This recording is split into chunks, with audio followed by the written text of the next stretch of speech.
안녕하세요. 까다롭게 고른 짧은 입시 밀크티 입시전략팀장 김명가입니다.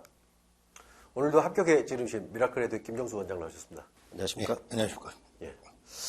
저희가 이제 지난 시간에 뭐 정시, 수능 이런 거에 대해서 막 다 살펴봤잖아요. 그래서 오늘은 이제 구체적으로 입시 전략 꾸릴 때 중요하게 요소로 작용하는 것들, 이제 이거를 좀 오늘 꿀팁을 오늘 주신다고 들었거든요. 이제 교과, 비교과, 모의고사가 있네요. 예, 뭐 설명 좀 부탁드리겠습니다. 지금 제가 이런 말씀을 드린다고 해서 학생분들이나 수험생을 두신 부모님들께서 이렇게 해야 된다라고 얘기를 하실 수는 없으실 거예요. 네. 아무래도 좀 전문 분야가 아니시다 보니까. 그래도 제가 최대한 말씀을 좀 드리면 먼저 입시 전략을 만들 때요. 예. 세 가지 요소를 다 분석을 해야 됩니다. 예. 당연히 교과 성적은 구분을 해야 될 거고요. 교과 성적이 학생부 교과를 쓸 건지, 교과를 쓰지 않을 건지라는 것들을 좀 구분을 해야 될 거고요. 두 번째는 비교과 영역에 대해서 좀 확인을 좀 하셔야 될 거예요. 그 다음에 이제 세 번째는, 앞전에도 얘기 드린 것처럼 이 모의고사 성적이 어느 정도 되느냐, 그러니까 최저를 맞출 수 있느냐, 최저를 맞추면은 정시도 가능하냐, 라는 것들에 대한 전략을 먼저 세우고, 그걸 바탕으로 해서 목표 대비제 상황을 분석해서 효율적으로 대비를 해라라고 이제 얘기를 합니다. 그러니까 2학년들 또는 1학년들 같은 경우는 지금 1학년들은 성적이 나와 있지 않으니까 좀 목표를 만드는 게 조금 어려울 수는 있습니다. 모의고사도 코로나 때문에 거의 정상적으로 진행되지는 않았으니까요. 그래서 좀 어려움이 있을 거라고 하는데, 8월이 넘어가면 이제 중간 기말 다 끝났고 1학기 성적이 나올 거고, 학교에서 모의고사를 대략적으로 보는 학교들도 있으니까 그걸 바탕으로 추론은 가능할 겁니다. 그래서 정량적 요소가 우위에 있는 친구들은 메인으로는 종합 교과 전형을 놔라. 메인으로는 교과 전형을 놓고, 그 다음에 서브로 종합과 정시 전략을 이제 구분을 좀 해보자. 그럼 이제 비교 우위가 뭐가 있느냐를 좀 따져봐야 되겠죠. 예. 그 다음에 가장 중요한 거는 성장 가능성을 분석을 해야 되는 거죠.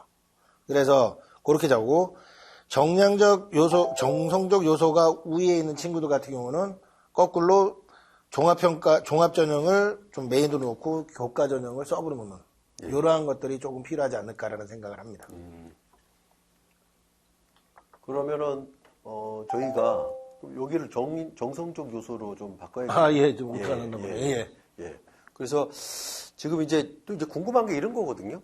상담하다 보면 이제 학생들이 이제 저는 학평이 맞아요. 저는 교육청이 맞아요. 자기 좋은 대로 막 해석하잖아요.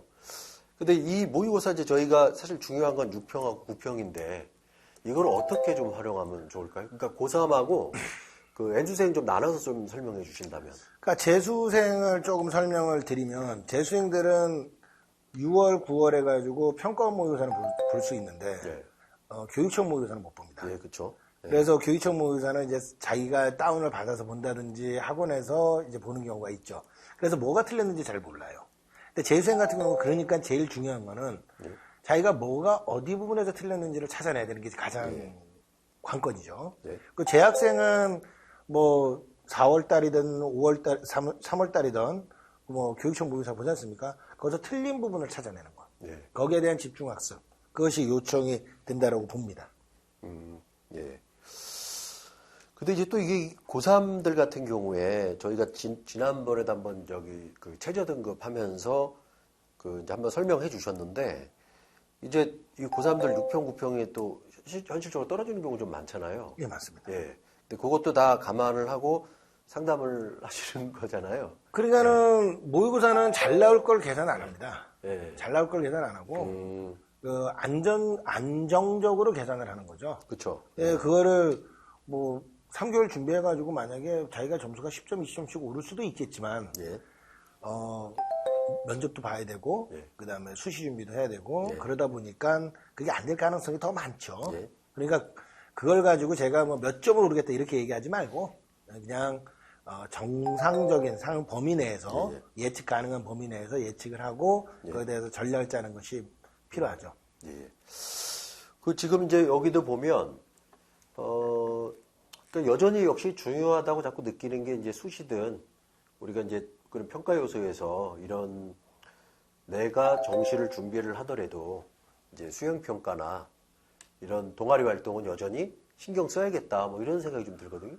예, 지금 이거는 이제 고등학교 1, 2학년들을 대상으로 이제 계속 이제 반복적으로 말씀을 드리는데, 이제 저도 이런 반복을 드리다 보면은 좀 질리지 않을까라는 생각을 해요. 근데 부모님들이 한 번 듣고 뭐 좀 까먹는 것도 있고 애들 같은 경우도 좀 까먹어서 제가 이제 지금 정보가 너무 많으니까 다 그냥 들으면 까먹어요. 그래서 제가 전화번호 조금 까먹고, 예. 뭐 강조해서 말씀을 드리면 예. 저 요소별로 주요 전략들을 짜는 방법들이 약간씩은 다르다. 그래서 관심을 둬야 될 부분, 특히 정성적 요소라고 얘기하는 부분은 동아리 활동, 제일 중요합니다. 이제 이 다음 시간에 제가 이제 학생부에 대해서 이제 집중적으로 말씀을 드릴 텐데, 구체적 사례. 예, 그렇죠. 다음 예. 시간에요. 그래서 동아리 활동이 생활기록부에서 차지하는 비중이 상당히 높은 거를 보실 수가 있거든요. 예. 그래서 동아리 활동을 일단은 제일 많이 관리를 해라. 왜, 뭐, 화학 동아리다. 근데 화학과 가고 싶다. 그럼 거기서 좀 의미 있는 활동. 뭐 꼭 상은 안 받아도 되는데, 네. 뭐 화학을 하는데 그냥 아주 뭐 고등학교 내신은 요리를 1, 2등급 맞는 친구가 화학을 하는 게 뭐 중학교에서 화학 실험 정도를 했다. 그러면은 조금 그 내신 성적에 대한 의심을 받아요. 예. 그러니까 동아리 활동을 하면서 그거보다 약간 조금 높은 거 또는 그 교과성을 좀 심화시킨 거 그런 활동들이 자꾸 동아리에서 이루어져야 되죠. 게다가 자율활동이 이제 못 쓰게 돼, 자율 동아리를 못 쓰게 돼 있으니까 이제 정규 동아리, 보통 창체 동아리라고도 얘기하고 정규 동아리라고 얘기하는데 그 활동에서 자신이 원하는 분야를 계속적으로 충돌하고 부딪히고 탐구하고 하는 과정들이 조금 필요하고 그리고 모든 학교에서 얘기하면 전공 관련 교과 성적도 굉장히 중요하다. 예. 예, 그런 것들. 그리고 가장 중요한 거는 느낌의 평가가 정성적인 평가라고 얘기를 드렸지 않습니까? 예. 적극성.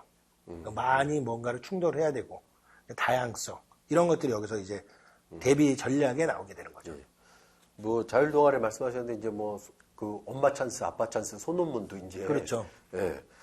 이제 이런 게 굉장히 논란이 됐었기 때문에 저도 개인적으로 그 학생들 이렇게 상담하다 보면 이 소논문 발표한 거 보면 야, 너 진짜 이거 네가 혼자 한 거야? 이런 애들 되게 많거든요. 특히 이제 의대 같은 경우에 보면 깜짝 놀래요, 진짜. 뭐 엄청난 수준에. 그래서 이제 그런 것들은 이제 저도 개인적으로는 좀 없어지는 게 맞지 않나 뭐 이런 생각도 좀 저도 들고. 거기에는 예. 절대적으로 공감을 합니다. 예. 자, 오늘 이제 지금 사실 오늘 전반적인 부분을 이제 설명을 좀 해서 정리를 해주셨는데 사실 이제 기대가 되는 거는 다음 시간에 이제 아까 뭐 구체적인 사례를 이렇게 몇 건 정도 좀 소개해 주실 예정인가요? 이제 전형당 하나씩 정도로 이제 말씀을 좀 아, 드리려고요. 하나. 제가 어떻게 전략을 짰고 대표적인? 예, 그렇게 하는 것도 좀 말씀드리겠습니다. 예, 예. 오늘 좋은 말씀 감사합니다. 예. 자, 수험생 여러분, 건강한 계획으로 원하시는 대학에 합격하시길 바랍니다. 감사합니다.